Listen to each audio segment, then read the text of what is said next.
Je m'appelle Cédric de Boisvilliers, j'ai 33 ans.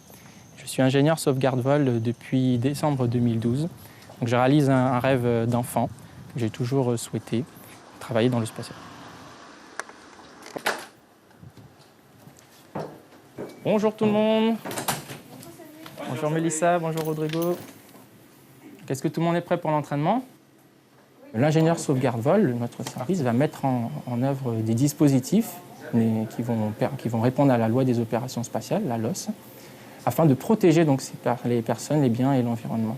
Allumage de CAP, pression correcte, CVI correct. Reçu CVI. Confirmé armement. Première phase de vol, lanceur nominal, moyens nominaux. Le métier consiste en plusieurs étapes. En amont, dans la campagne, nous allons préparer, configurer, valider donc, les moyens techniques utilisés. Et au J0, nous allons les utiliser et faire du suivi de trajectoire en temps réel. Si le lanceur est amené à devenir dangereux, le responsable sauvegarde-vol, donc l'ingénieur en titre, sera en charge de le neutraliser. Top retombé avec V1. Confirmé, le lanceur est dangereux. Levez capot d'essai. CAG correct. Envoi d'essai. Décès ressuscité dans les deux. Vidéo de sauvegarde, destruction commandée du lanceur. Alors on a déclaré le lanceur dangereux et détruit dans la foulée. Dans une campagne, on va effectuer 3 entraînements pour les lanceurs Ariane et Soyouz. Et de manière à ce qu'au J0, on ne soit pas surpris par des aléas.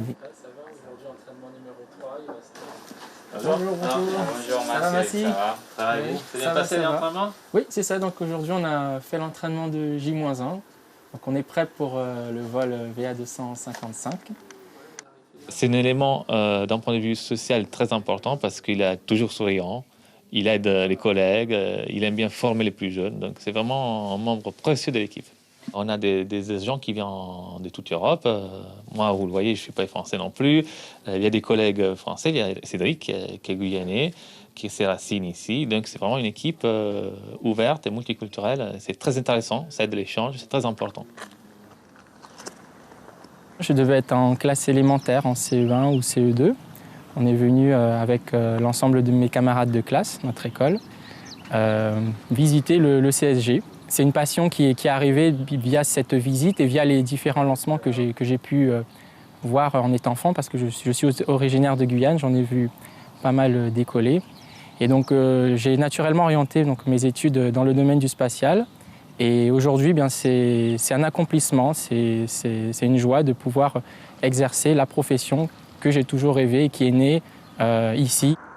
À tous ceux qui sont motivés pour travailler au CSG et dans le spatial plus globalement, je recommande de ne jamais abandonner, de poursuivre ses rêves, toujours en gardant en ligne de mire ce qu'on souhaite faire plus tard. Voilà.